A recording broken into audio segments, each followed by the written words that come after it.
baptême. Ok? Nous allons parler du baptême. Je crois que vous pouvez utiliser la Bible à vous deux, n'est-ce pas? Oui. Nous allons commencer par le baptême. Ou bien je vous donne, c'est pas grave. Vous avez la Bible, moi je vais l'utiliser ici. Comme ça, vous pouvez lire tranquillement, chacun avec sa Bible. Nous voulons parler du baptême. Et vous avez, en tout cas, la liberté et les droits de poser des questions. Ok? Oui. Prenez ça comme une conversation tranquille pour que vous puissiez vraiment jouir, mais aussi exprimer votre liberté. Ok? Ne vous sentez pas étouffé, ne vous sentez pas gêné. Posez toutes les questions possibles. Alors, si peut-être la question est vraiment loin du contexte, il se peut que je vous dise de l'écrire pour ne pas l'oublier. Okay. Comme ça, on pourra bien répondre à la question, bien sûr sur la base de la parole, au moment qu'il faut et au point qu'il faut. C'est bon? Oui. Donc, sentez-vous vraiment, vraiment très, très libre de vous exprimer. Si vous voulez que je coupe, je peux couper. L'ordinateur, c'est ça. Moi, personnellement, moi, ça ne m'intéresse pas trop. Vous pouvez le couper. Comme ça ne nous met pas un peu de bruit.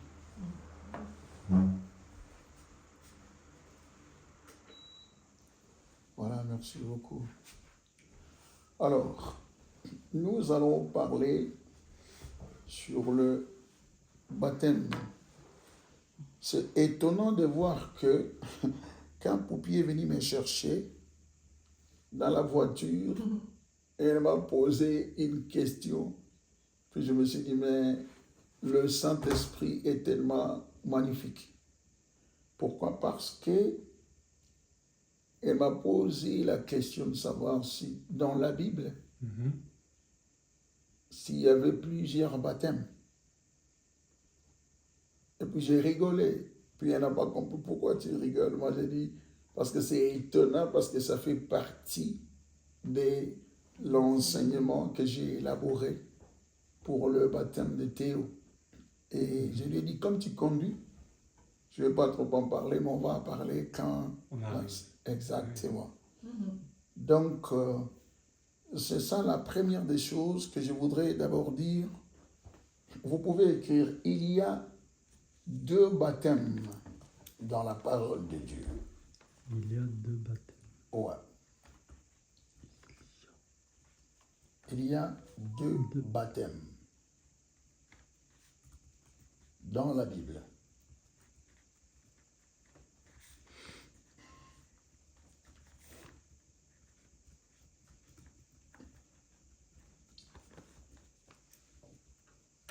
Nous avons premièrement les baptêmes d'eau.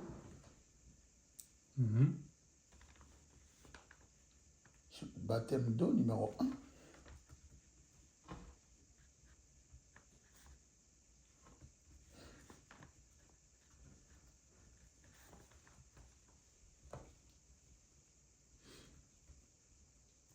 Et deuxièmement, nous avons le baptême de l'Esprit ou le baptême du Saint-Esprit. Je pensé au même truc. J'allais le dire, mais je n'étais pas sûr. Ouais, c'est ça, tu vois, c'est bien. Tu allais le dire, il fallait le dire. Baptême de l'Esprit ou bien baptême du Saint-Esprit. C'est la même chose.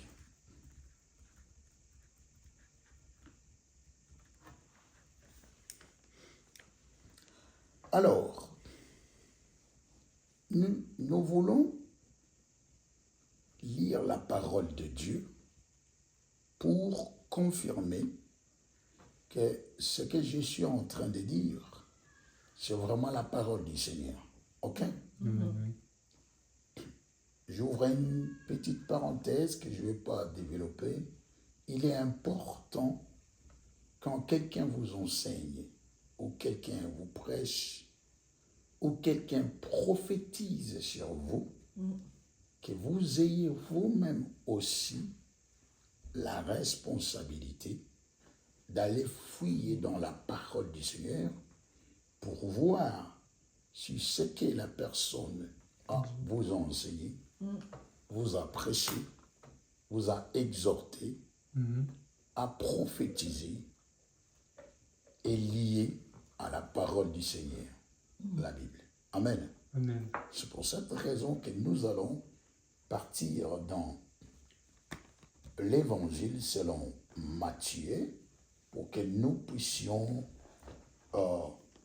confirmer si ce que nous sommes en train d'entendre ici par moi est dans la parole de Dieu. L'évangile selon Matthieu, c'est le premier des évangiles. Théo écrit déjà aussi, mais pour si tu veux aussi, il y a 4 évangiles, ok? Nous n'allons pas enseigner sur les évangiles, mais au moins on profite, on frôle certaines choses pour que ça puisse vous profiter encore plus. Nous avons 4 évangiles. Dans l'évangile selon Matthieu, et c'est le premier des 4, ok? Et nous allons regarder dans Matthieu, chapitre 3, ok? Nous allons lire dans Matthieu 3. Moi, j'utilise la Bible en ligne. Matthieu, chapitre 3. C'est le ministère de Jean, c'est ça? Oui, c'est le ministère de Jean-Baptiste, oui. Il est dans les Jourdains. J'arrive. Si vous arrivez en Matthieu 3, vous méditez, puis je vais vous donner. J'y suis. Vous êtes un? Oui. Voilà. Nous allons regarder. Alors, lisez-moi déjà partie. Mon internet est faible ici, je ne sais pas, mais c'est pas grave. Oui, c'est vrai que c'est le réseau. Les réseaux, hein, pas de souci. Alors, lisez-moi à partir des versets 11. Qu'est-ce qu'il est dit là-bas? Dans le chapitre 3. Oui. Matthieu 3, 11. Qu'est-ce qu'il est dit? Moi, je vous baptise d'eau. Moi, je vous baptise D'eau. d'eau. Ok? C'est Jean-Baptiste. En vue de la repentance. Vue de la repentance. Mais celui qui vient après moi est Mais plus puissant que moi. Celui qui vient après moi est plus puissant que moi. Donc, il parle du Seigneur Jésus-Christ, au fait. Oui, oui. Ok? Mais ce n'est pas ce qui nous concerne. Ce qui nous concerne, c'est de démontrer dans la parole du Seigneur que nous avons 2 baptêmes, ou 2 sortes de baptêmes. Le baptême d'eau et le baptême de l'Esprit, ou le baptême du Saint-Esprit. Et là, nous sommes dans Matthieu 3. Jean est sur la rivière Jourdain, en train de baptiser. Il y a des gens qui viennent de partout, y compris même des érudits juifs de l'époque, hein, comme le pharisien, tu vois. Certainement, il y avait aussi des sadducéens, même si la parole ne le dit pas. Et puis, qu'est-ce que Jean va dire? Jean va dire que moi, je vous baptise d'eau. Donc là, c'est le baptême d'eau. dont Théo, tu vas recevoir dans quelques jours qui viennent. Ok? C'est le baptême d'eau. Et puis, il dit, mais il y a quelqu'un qui est plus puissant, qui est plus grand que moi. Lui vous baptisera de quoi? Tu peux continuer? Lui, il vous baptisera du Saint-Esprit et de feu. Il vous baptisera du Saint-Esprit et de feu. Amen. Amen. Est-ce que nous sommes d'accord? Oui. Donc, ce que j'ai dit est vrai. Dans la parole de Dieu, il y a 2 sortes de baptêmes. Le baptême d'eau et le baptême du Saint-Esprit. Ok?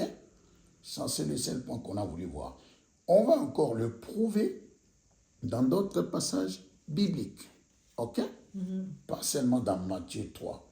Parce que souvenez-vous, oh, Poppy, tu te souviens, j'avais bien dit que il y a des gens qui prennent seulement un verset biblique et puis ils en font toute une doctrine. C'est vrai. Théologiquement parlant, c'est pas bien, c'est faux, c'est erroné.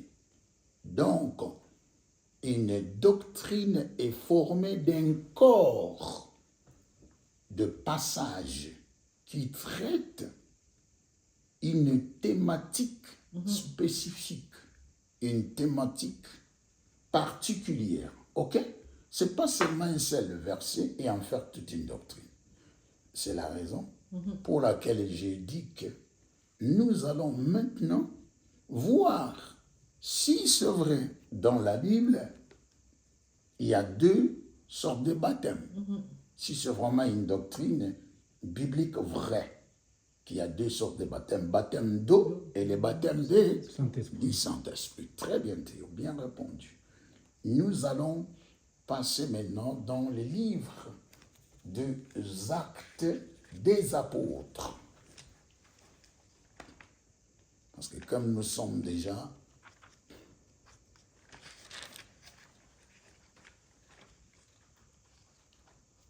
Vous voulez que je vous donne mon autre Bible? si tu en as, parce que comme Acte des Internet Apôtres. est lent ici, je préfère pour gagner du temps. C'est le quel chapitre? Verset. Alors, allons-y d'abord à Matthieu, parce que, pardon, oui, Matthieu 28. Matthieu 28. Allons-y dans Matthieu 28. On vient de Matthieu chapitre 3. Allons-y encore dans Matthieu 28. Avant qu'on passe dans Acte 2. Transitons dans Matthieu chapitre 28. Tu nous liras à partir des versets 16. 16. 14. Mission confiée aux disciples, c'est ça? Qu'est-ce que la Bible dit? Les 11 disciples allèrent en Galilée sur la montagne que Jésus leur avait désignée. Quand ils virent, ils se prosternèrent devant lui. Amen. Mais quelqu'un eurent des doutes. Jésus s'approcha et leur dit: tout pouvoir m'a été donné dans le ciel et sur la terre. Alléluia. Allez donc, faites de toutes les nations les disciples, baptisez-les au nom du Père, du Fils et du Saint-Esprit. Voilà, on s'arrête là. Ça, c'est le Seigneur avant qu'il retourne dans la gloire du Père, dont il avait déjà dit la gloire qu'il avait déjà avant. Nous n'allons pas entrer dans cette direction-là. Là, il les envoie avant qu'il les quitte. Et il leur dit d'aller, de faire de toutes les nations ses disciples, c'est-à-dire pas seulement Israël, parce que eux, en tant que Galiléens, Israélites de l'époque, ils allaient seulement se contenter de faire des disciples, c'est-à-dire des Israélites. Mais le Seigneur leur dit, allez vers toutes les nations, faites des êtres humains, c'est-à-dire hommes et femmes, mes disciples. Mais il leur donne un ordre, après les avoir prêchés, après les avoir formés, baptisez-les. Et là, il parle de baptême d'eau. Ok? Est-ce que nous sommes ensemble? Oui. Donc, nous avons lu Matthieu 28, Adieu, toi. à partir des versets 16, 16, 17, Jusqu'au 19. jusqu'à 19. Voilà, tu peux aller jusqu'à 20. Je relis 20? Non, c'est tout bon. Non, c'est bon. C'est tout bon. Je voulais juste vous montrer. Là, ça parle de baptême d'eau. Maintenant, nous allons partir dans Actes chapitre 2. Donc, pour que vous puissiez voir, comme j'ai dit, que c'est la doctrine du baptême. Ok? Ah oui, là. C'est pas seulement un verset tiré comme ça, et puis on a fait toute une sauce, là où on met un peu des oignons, des tomates, des paprikas. Non, ça ne fonctionne pas comme ça. Donc nous allons lire Acte 2, qui est déjà là. Ça va vite, hein. Acte 2, nous allons lire à partir des versets 1 jusqu'à 4 d'abord. Ok. Je peux avoir un peu de lumière pour lui? Oui, oui, oui. Oh, C'est venu de l'Esprit à la Pentecôte, c'est ça? Exactement. C'est la Pentecôte. Merci beaucoup. Vous savez qu'il n'a pas trop. T'inquiète. C'est bon, au moins j'ai quelque chose. Ça peut me faire bien lire la parole. On y va, Théo. Alors, venu de l'Esprit, Acte chapitre 2, verset 1 venu de jusqu'à l'Esprit 4. à la Pentecôte. Ouais, on y va. Quand le jour de la Pentecôte arriva, ils étaient tous ensemble au même endroit. Tout d'un coup, il vint du ciel un bruit comme celui d'un vent violent qui remplit toute la maison où ils étaient assis. Ouais. Des langues... C'est quoi? Des langues comme des langues de feu. Ah oui, des langues qui semblaient de feu leur apparut, séparèrent les unes des autres, et elles se posèrent sur chacun d'eux. Ils furent tous remplis du Saint-Esprit et se mirent à parler en d'autres langues, comme l'Esprit leur donnait de s'exprimer. Très bien. Tu vois que cette parole accomplie, c'est que Jean-Baptiste avait enseigné, prêché à ceux qui étaient au Jourdain. Ok? Oui. Merci beaucoup. Qu'est-ce qu'il a dit? Il a dit, moi je vous baptise d'eau, mais celui qui est plus puissant et plus grand que moi, quelle humilité de la part des gens, tu vois. Jean était un grand prophète, hein, dont le Seigneur a même témoigné. Il va dire que celui qui vient après moi vous baptisera de l'Esprit. Mais moi, je vous baptise d'eau pour la repentance. Et nous voyons que les paroles des gens s'accomplissent. Parce que Acte 2, c'est ce que Jean a dit. Qu'ils vont être baptisés par l'Esprit et le feu. Et c'est ce qui se passe au jour de la Pentecôte. Et donc ici, ça nous confirme l'autre baptême, qui est le baptême du Saint-Esprit. Acte 2, 1 à 4. Donc tu peux écrire à côté, confirmation de baptême du Saint-Esprit. Donc Jean avait parlé dans Matthieu 3, n'est-ce pas? Oui. Le verset 11, dont nous avons lu ensemble. Moi, je vous baptise d'eau pour la repentance, mais celui qui vient après moi, c'est-à-dire parler du Seigneur, est plus puissant, plus grand que moi. Lui vous baptisera du Saint-Esprit et du feu. Et Matthieu 28 nous parle encore de baptême d'eau. Là où le Seigneur envoie les disciples. Allez faites de toutes les nations mes disciples. Baptisez-les au nom du Père, Fils et du Saint-Esprit. Là, le Seigneur parle des baptêmes d'eau. Ok. Dans Matthieu 28. Matthieu 28, confirmation des baptêmes d'eau. Du Père et du Saint-Esprit. Exactement. Okay. Ça, c'est le Seigneur qui envoie les disciples. Ok. Exactement. Baptême d'eau. Baptême Matthieu d'eau. 28. Ah, Matthieu 28. 28, 16 à 20. Là-bas, c'est le baptême d'eau dont il parle, dont on a lu. Et puis, acte 2, là où les apôtres et les autres disciples étaient dans la chambre haute, à Jérusalem, la parole dit que le Saint-Esprit est descendu sur eux et ils ont commencé à parler en langue telle que l'Esprit leur donnait de parler. Ok? Là, c'est le baptême du Saint-Esprit. Oui. Est-ce que nous sommes ensemble? Le baptême qui est de l'eau. Ok. Voilà. Matthieu 28, c'est le baptême d'eau. Ok. Mais acte 2, c'est le baptême du Saint-Esprit. Ah oui, oui, oui, oui, oui, oui, oui. OK? Ok, oui, oui. Et tout ceci nous confirme bien ce que Jean-Baptiste avait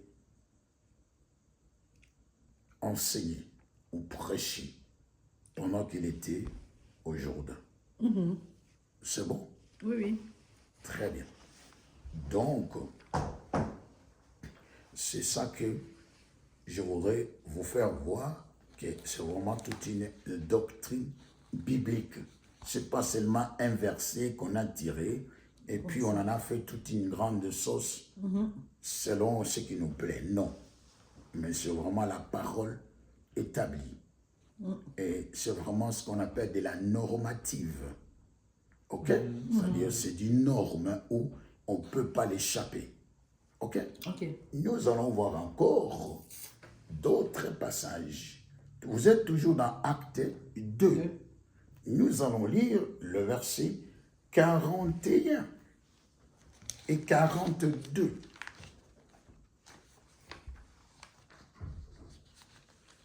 Vous allez un peu à haute voix, comme ça nous avançons. 41. Acte 2, là où tu étais, là où on a lu les versets 41 et 42. Tous ces passages, souvenez-vous, nous sommes en train de vouloir démontrer et confirmer que vraiment le baptême est une doctrine du salut, de la foi au Seigneur. OK?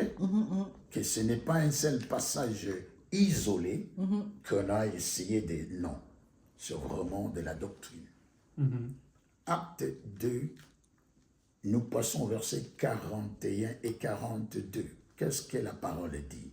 Ceux qui acceptèrent sa parole furent donc baptisés. Ceux qui acceptèrent sa parole furent donc baptisés. Continuez. Ce jour-là, le nombre des disciples augmenta d'environ 3000 personnes. Ils persévèrent dans l'enseignement des apôtres, dans la communion fraternelle, dans la fraction du pain et dans les prières. Amen. Amen. Amen. Donc vous voyez, là, on parle ici des baptêmes d'eau. Oui. Dans Acte 2, 1, 4, on nous parle des baptêmes du Saint-Esprit. L'Esprit est venu sur eux, ils étaient dans la chambre haute, et il les a capacités, il les a donné un potentiel surnaturel. Ils ont commencé à parler en langue. Nous ne sommes pas dans l'enseignement de parler en langue, je ne vais pas le développer. Mais les jours qui suivent, on en parlera. Donc mais là, nous voulons juste prouver, confirmer dans la parole que ce que nous avons dit à la base est vrai. Le baptême d'eau et le baptême du Saint-Esprit. Donc, acte 2, 1, 4, c'est le baptême du Saint-Esprit. Mais acte 2, 41 et 42, c'est le baptême d'eau encore. Est-ce que nous sommes ensemble? Ok, nous allons lire les derniers passages pour gagner du temps. Il y en a beaucoup, mais nous allons lire les derniers passages. Nous allons partir dans Acte chapitre 19. Ok. Non, d'abord Acte 10, pardon. Avant d'aller dans 19. Passons dans Acte 10 pour ne pas sauter. Nous allons voir Simon-Pierre se trouve dans la maison de Cornélie. Tu vois, un officier. Et on va voir ce qui va se passer. Acte des Apôtres, chapitre 10. Et vous allez voir, après on va clôturer dans Acte 19. Ok. Comme ça, vous-même, vous voyez que ce que nous parlons, c'est de la vérité. Dans Acte chapitre 10,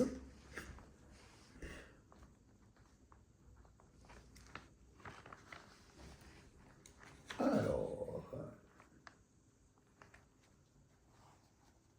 C'est l'évangile annoncé aux non-juifs. exactement, nous allons commencer par verset 34, juste pour gagner du temps, pour ne pas lire toute l'historique. Ah, c'est clair. Acte 10, 34. Alors Pierre prit la parole et dit, en vérité, je reconnais que Dieu ne fait pas de favoritisme et que dans toute nation, celui qui le craint et qui participe et qui pratique la justice lui est agréable. Continue. Il a envoyé sa parole aux Israélites en leur annonçant la paix par Jésus-Christ, qui est le Seigneur de tout. Vous savez ce qui est arrivé dans toute la Judée après avoir commencé en Galilée, suite au baptême que Jean a prêché. Vous savez comment Dieu a déversé une onction du Saint-Esprit et de puissance sur Jésus de Nazareth qui allait de lieu en lieu en faisant le bien et en guérissant tous ceux qui étaient sous la domination du diable, parce que Dieu était avec lui. J'ai jusqu'où? Vas-y, je t'en prie. Nous sommes témoins de tout ce qu'il avait dans le pays des Juifs et à Jérusalem, lui qui l'a tué en le clouant sur la croix. Dieu l'a ressuscité le troisième jour et a permis qu'il apparaisse non à tout le peuple, mais aux témoins choisis d'avance par Dieu, en nous qui avons mangé et bu avec lui après sa résurrection. Jésus nous a ordonné de prêcher au peuple et d'attester que c'est lui que Dieu a désigné juger des vivants et des morts. Vas-y. Tous les prophètes Ouais. rendent de lui le témoignage que toute personne qui croit en lui reçoit par son nom le pardon des péchés. 44. Maintenant, écoutez bien ici, à partir d'ici. Pierre parlait encore quand le Saint-Esprit descendit sur tous ceux qui écoutaient La la parole. parole. Tous les croyants circoncis qui étaient venus avec Pierre furent stupéfaits de ce que les dons du Saint-Esprit étaient déversés même sur les non-juifs. En effet, ils les étendaient par leur langue et célébraient la grandeur de Dieu. Alors Pierre dit, peut-on refuser l'eau du baptême à ceux qui ont reçu le Saint-Esprit, tout comme nous? Et il ordonna de les baptiser au nom du Saint-Esprit. Ils lui demandèrent alors de rester quelques jours avec eux. Vous voyez là, dans Acte 10, Simon-Pierre se trouve ici chez Cornélie.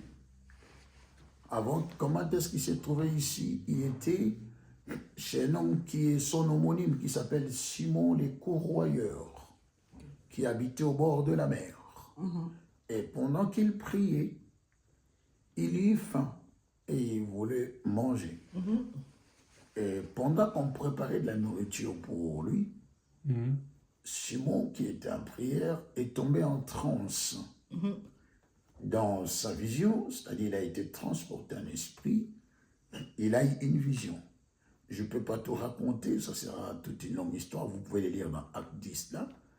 Mais dans sa vision, Dieu lui montre des animaux impurs qui symbolisaient en fait les non-croyants, les autres nations. C'est ça. Tu vois, Dieu parle en code, il parle, voilà, il parle en parabole, il parle dans des codes. Bref, le Seigneur va l'envoyer d'aller chez un certain Cornélie. Et Cornélie, là où il était aussi chez lui, le Seigneur l'a visité en envoyant son ange. Parce que Cornélie était un homme d'un bon cœur, qui craignait Dieu. Ok? Et il faisait des aumônes, c'est-à-dire il faisait du bien aux pauvres. Et tout de suite là, l'ange du Seigneur apparaît à Cornélie. et il va lui dire, envoie des hommes.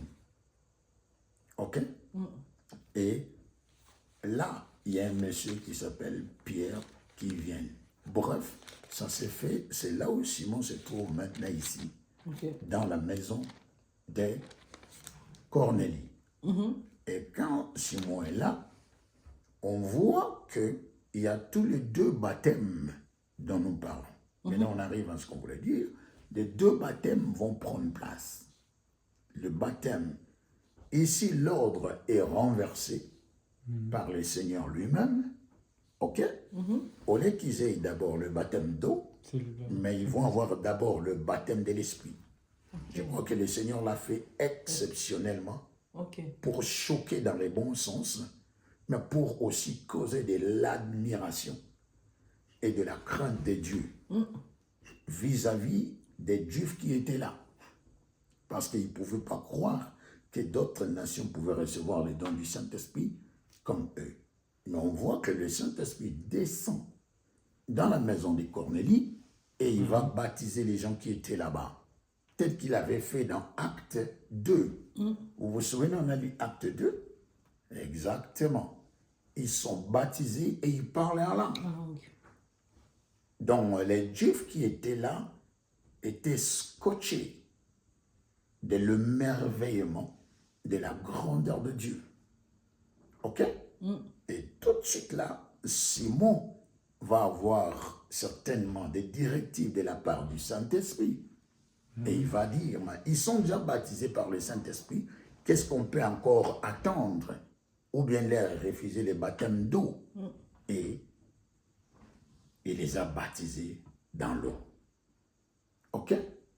Donc nous voyons que Acte 10 encore nous confirme les deux baptêmes. Acte 10 équivalent. Voilà. Et Acte 10, donc Pierre chez Cornélie. Ils sont baptisés. Donc les deux baptêmes sont là. Alors ça, je vous donne à lire après. Écrivez Acte 19, nous n'allons plus les lire, mais vous allez les lire vous. Je vous donne ça comme un petit devoir. À domicile, ça vous ferait du bien. Pour vous exercer à lire la parole. Acte 19 à partir du verset 1, tu peux lire juste à, je crois, verset 6 ou 8. Alors, je pense, si j'ai bien compris, le premier le baptême d'eau, c'est dans Matthieu 3, 11. La confirmation, c'est Matthieu 28, 16. Non, bon, Matthieu 28 confirme l'un des baptêmes, parce que j'ai commencé à dire que vous avez deux baptêmes. Qui est deux baptêmes, comme tu m'avais posé la question. Je t'ai dit oui, dans la Bible, il y a plusieurs, parce que deux, c'est déjà pluriel. C'est vrai. OK? Le baptême d'eau et le baptême du Saint-Esprit. OK? Et nous l'avons prouvé dans Matthieu 3, 11, qui confirme. Jean-Baptiste dit, moi je vous baptise d'eau. Là, il est au Jourdain, mais celui qui vient après moi, c'est-à-dire le Seigneur Jésus-Christ, vous baptisera du Saint-Esprit et du feu. C'est pour ça que à partir de Matthieu 3, nous avançons vers d'autres passages bibliques pour confirmer les paroles de Jean-Baptiste, pour voir que c'est vrai, il y a deux sortes de baptêmes. Baptême d'eau et le baptême du Saint-Esprit. Alors, dans Matthieu 28, qui est l'ordre du Seigneur, on appelle ça, les théologiens appellent ça la grande commission. OK? Mais vous n'avez pas besoin de tous ces termes pour l'instant. Le Seigneur va envoyer ses disciples, ses apôtres. Et là, il leur parle de baptiser les gens. Donc, ce baptême dans Matthieu 28, c'est le baptême d'eau. Donc, dans Matthieu 28, le Seigneur parlait de baptême d'eau. Baptisez-les au nom du Père, Fils et du Saint-Esprit. Et nous venons dans Acte 2. Dans Acte 2, nous voyons tous les deux baptêmes. Premièrement, on voit le baptême de l'Esprit dans Acte 2, versets 1 à 4. Là où ils étaient dans la chambre haute. OK? L'Esprit est descendu, ils ont commencé à parler en langue. Là, c'est le baptême du Saint-Esprit. Et quand nous descendons vers le verset 41 et 42, dans le même chapitre, nous voyons maintenant l'autre baptême, qui est le baptême d'eau. Parce que la Bible dit, après que Pierre il finit son discours, sa prédication, son exposé, ok, de la parole. Les gens étaient percutés ou percés dans leur cœur, c'est-à-dire ils étaient touchés. En bon français, dirait-on, ils étaient convaincus. Ok? Ils avaient été convaincus et ils ont accepté d'être baptisés. Mais baptisés dans l'eau. Oui, oui. Ok? Donc, acte 2 nous montre tous les deux baptêmes. Donc, tous ces passages que nous avons lus, c'est pour confirmer les paroles des Jean-Baptiste. Est-ce que nous sommes ensemble? Oui, oui. Donc, c'est ça. C'est pour ça que nous voyons aussi tous les deux baptêmes dans Acte 10. Là où Simon-Pierre se trouve chez Cornélie. Premièrement, l'Esprit est descendu sur les gens. Il commença à parler à langue, comme à la Pentecôte. Oui, oui. Et puis après, Simon dit il faut les baptiser dans l'eau. Donc ça confirme. Okay. Et dans Acte 19, que je viens de vous donner, qu'on n'a pas lu, vous allez les lire après, vous allez voir que Paul se trouve dans la ville d'Éphèse. Ok? Il est dans la ville d'Éphèse, dans Acte 19. C'est-à-dire ce que tu lis là, la lettre de Paul selon Éphésiens. Ouais. C'est ça, dans Acte, il est dans Acte 19. Paul se trouve dans la ville d'Éphèse. Okay. Et là, il trouve des chrétiens qui étaient là-bas. Ces chrétiens-là étaient déjà baptisés dans le baptême des gens. Ouais, mais ils n'étaient pas baptisés par le Saint-Esprit. Ok? Et puis, il va leur demander, avez-vous déjà reçu le baptême du Saint-Esprit? Ou bien, avez-vous déjà reçu le Saint-Esprit? Ils ont dit, non, on ne sait même pas qu'il existe le Saint-Esprit. Il dit, quel baptême vous avez reçu alors? Et puis, ils vont répondre, mais le baptême des gens, parce que c'est le baptême qui était connu. Ouais, c'est ça. Et puis, Paul va répéter le même parole que Jean avait dit dans Matthieu 3, dont nous avions lu, que je vous baptise d'eau pour la repentance. Vous voyez, Paul va répéter les paroles des gens. Il va dire Jean baptisé pour la repentance. Mais il a annoncé quelque chose encore de plus profond ou de plus grand en annonçant qu'il y a quelqu'un plus puissant que moi qui viendra et vous baptisera du Saint-Esprit. Et quand ils ont entendu ça et ils ont accepté, Paul a prié pour eux, il les a imposé le main et ils étaient baptisés du Saint-Esprit. Ça, c'est Acte 19. Paul, dans la ville, est concentré que dans le baptême d'eau.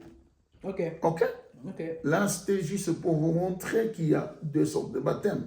Mais nous allons nous concentrer dans le baptême d'eau, dont Théo va recevoir dans les jours à venir. Toi, tu as été déjà baptisé, je crois. Ce qui est important, c'est juste de bénéficier des enseignements. Parce que certainement, les enseignements que je donne là, peut-être tu ne l'as pas reçu comme ça. Non, je ok? pas. Voilà. Ils ont trop d'enseignements. Exactement. Donc, ça va te bénéficier. Oui. Parce que je sais qu'il y a des gens qui ont baptisé les gens, mais ils n'ont pas eu le temps de vraiment les enseigner. C'est vrai. Et c'est pas vraiment, pour moi, c'est pas être un architecte sage, comme dit Paul. Ok?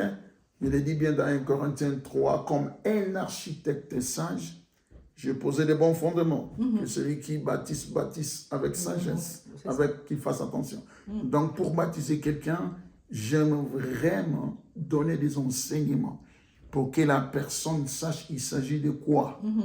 Tu vois, donc c'est ça. Et nous allons nous concentrer dans les baptêmes d'eau. Première chose que je vais donner, c'est la définition du baptême. Écrivez.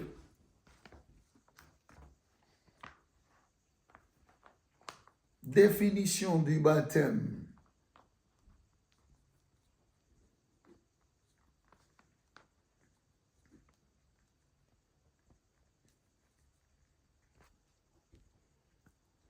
Alors, que veut dire baptiser?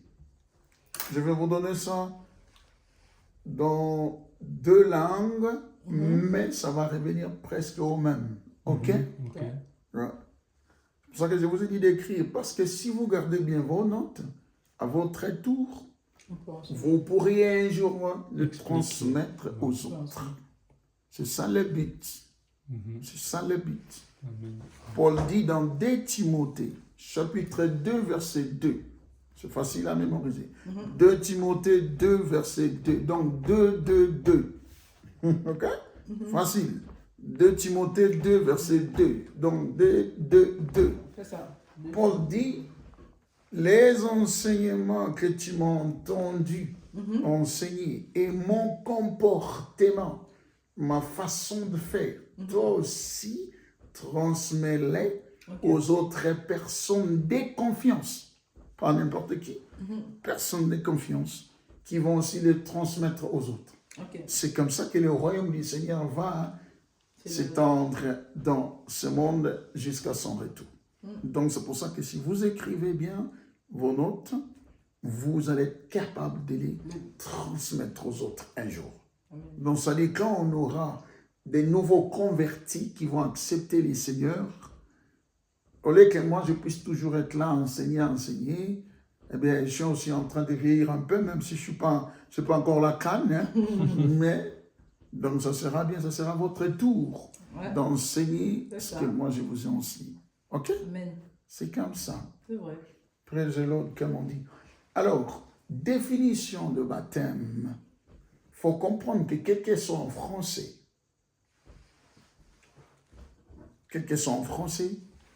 parce qu'il faut comprendre que nous sommes dans la Bible, les Français tirent beaucoup du latin, ils puissent beaucoup du latin, ok? Et tu verras qu'il y a toujours entre les latins et les grecs des similarités. Donc le baptême, comme nous sommes maintenant dans la Bible, je préfère les tirer du grec, ok? Ok, on peut tirer. Sans pour autant... Dans le grec, l'infinitif baptisé est appelé baptizo. Ok? Cela signifie quoi? Signifie ce qu'on appelle immersion, c'est-à-dire, en français, c'est immerger, c'est ça? Ouais, Oui, immergé c'est ça. dans l'eau. Voilà. C'est-à-dire plonger Plonger. un corps Dans l'eau. dans l'eau, mais pas n'importe quelle eau, pas dans l'eau, dans un gobelet. Ouais, c'est ça. Voilà, ça, il faut faire attention. Plonger un corps dans l'eau, dans la profondeur. Dans la profondeur. OK? C'est ça le baptême. Et l'image qui est donnée du baptême, c'est comme vous voyez les bateaux sous-marins. Ouais. OK? Comment ça va dans les profondeurs des eaux. C'est ça le baptême. Ok. OK? C'est plonger un corps Plonger dans la dans- profondeur des eaux. C'est ça.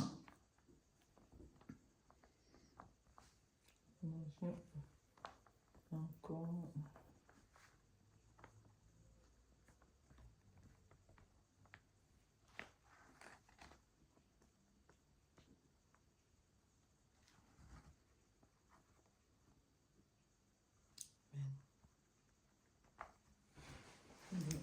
On peut avancer. Donc, c'est ça. Et même quand tu vas en français, tu trouves toujours la même idée. OK? Après, le mot baptême a aussi une compréhension ou une signification d'accéder ou d'expérimenter quelque chose pour la première fois. OK? C'est-à-dire, par exemple, disons, un marin qui vient de finir ses études, maintenant, il doit aller faire la pratique, l'expérience, il doit aller sous l'océan, donc ça sera son baptême. C'est vrai. OK? C'est-à-dire, c'est un baptême. Donc, c'est pour ça que ça, c'est le baptême de l'eau. Après, il y a aussi le baptême du feu. Tu vois, dans l'armée, tu dois maintenant piloter un F-35 américain ou bien F-16. Donc, c'est le baptême du feu, par exemple. OK? Donc, le baptême peut avoir aussi une connotation comme ça, c'est-à-dire la première expérience de quelque chose. OK? C'est ça. Et toute cette pensée autour du baptême, plonger un cœur dans la profondeur maritime, ou bien, comme je viens de dire, s'envoler avec un avion de guerre, Tu vois un bombardier, tout ça, expérimenter un marin qui va faire sa première descente dans la profondeur. Toutes ces idées-là, vous allez voir que ça a des révélations spirituelles dont on parlera après. Ok. Ok? Ok. Ouais, ça paraît juste comme ça, or que ça a des révélations, ça a des sens spirituellement parlant. Mais nous ne voulons pas briser les étapes. Voilà, nous ne voulons pas anticiper pour ne pas dévier, pour ne pas perdre notre structure et protocole de l'enseignement, mais nous allons en parler au point qu'il faut. Est-ce que nous sommes ensemble? On est ensemble. On peut avancer? Donc, quand tu parles de baptême, c'est plonger un corps dans les profondeurs d'eau. Ok? Donc, c'est-à-dire, c'est ça. C'est immersion. C'est immerger un corps dans l'eau. Là où il y a beaucoup d'eau, bien sûr. Ok? Comme les sous-marins. Les bateaux sous-marins. Ok? Donc, c'est ça, le baptême d'eau que tu vas où tu veux prendre. Alors, je vais te souligner, écrit 3 points importants dans le baptême. 3 points importants dans les baptêmes. 3 points importants.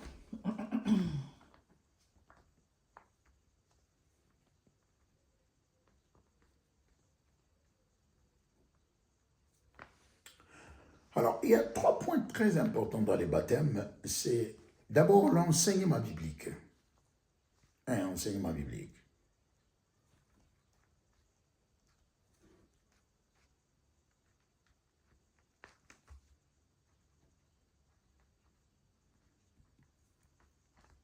Bref, quel enseignement puisse être, ou long qu'il puisse être, il est important, avant de baptiser quelqu'un, de prendre quand même du temps à l'enseignement biblique.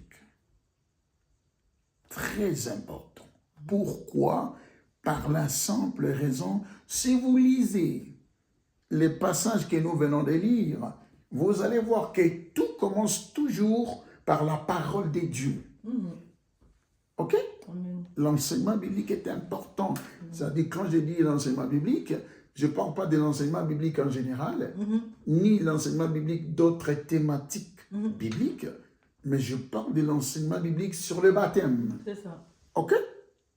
Est-ce que nous sommes ensemble? Amen. Donc, il est important d'être enseigné. Quel que soit l'enseignement, soit court ou soit long, il est important. Parce que partout, vous allez lire les passages qu'on a écrits, vous allez voir que tout a commencé avec la parole de Dieu. Avec la parole de Dieu. Donc, il est important. Même si c'est court. Parce que quelqu'un va te parler de Philippe et l'eunuque éthiopien. J'ai déjà entendu les gens qui parlent de ça. Mais les gens qui parlent de ça, ils sont tellement pressés de parler des Actes 8, parce que c'est dans Actes 8. Ok. C'est dans Actes 8, à partir de verset 30 et quelques. Ok. Mais le problème, c'est quoi? Les gens oublient des vérités brèves qui sont écrites là-bas. Philippe est entré dans le char de l'eunuque éthiopien. Ok? De la reine de Candace. Et la Bible dit ceci. L'eunuque éthiopien commence à lui poser des questions. C'est pour ça que j'avais dit qu'ici, pendant l'enseignement, vous avez droit aux questions. Il lui pose des questions. Et Philippe commence à lui décortiquer la parole de Dieu. Ok? Et ce monsieur dont Philippe enseigne n'est pas un bébé d'hier. Parce que c'est un monsieur qui a déjà de la connaissance de la loi de Moïse. C'est pour ça qu'il va jusqu'à Jérusalem. Ok? Donc, Philippe va prendre quand même le temps de l'enseigner encore dans la profondeur. Amen. Philippe va creuser Ésaïe chapitre 53, le serviteur de l'Éternel. Philippe va se référer là-bas. Il va lui expliquer le Messie. Ok? Moi, j'avais une question. Très bien, vas-y. J'aime les questions. Dis-moi. Le baptême dans l'eau, Oui, de l'eau. Pas le baptême de Saint-Esprit, mais le baptême quand on plonge quelqu'un dans l'eau, Ouais. dans l'immersion. Ouais. Quand Jonas, il fait, c'est un peu le même style que Jonas. Parce que, on va dire, il n'avait pas cru au Seigneur. ouais, Le poisson, il l'a mangé. oui. Et quand il est ressorti, ben après, il a commencé à être une autre personne. C'est un lien, du coup, un peu... Oui, ça peut avoir un lien. Ça peut avoir un lien, mais pas un lien direct. Non, non, mais... Oui, parce que le Seigneur va faire la référence au ministère des prophètes Jonas. Ok? Le Seigneur va faire référence à ça. Mais la référence dont le Seigneur va faire sur Jonas, ça sera la référence, il dit, tel que Jonas a été 3 jours dans le ventre du poisson, c'est ainsi que le Fils de l'homme sera aussi 3 jours dans le ventre de la terre et reviendra à la vie. Ok? Donc, il fait référence de Jonas par rapport à sa propre mort, ensevelissement 3 jours sous la terre et après sa résurrection. Et c'est là que je dis, il y a quand même un lien, pas un lien direct, mais un lien indirect. Pourquoi? Parce qu'on verra plus tard, dans les points qu'il faut, d'ailleurs c'est le point central même. C'est pour ça que je n'ai pas voulu aller là-bas vite, en besogne, parce que c'est le cœur même du baptême. C'est la mort et la résurrection avec le Seigneur Jésus-Christ. Mais qui veut dire pas mal de choses, pas mal de vérités, qui ne doivent pas seulement rester ou considérées comme des théories, mais qui doivent être des choses à vivre. C'est ça, c'est là où il y a un lien direct entre Jonas, un peu avec le baptême. Oui, En quand il a plus,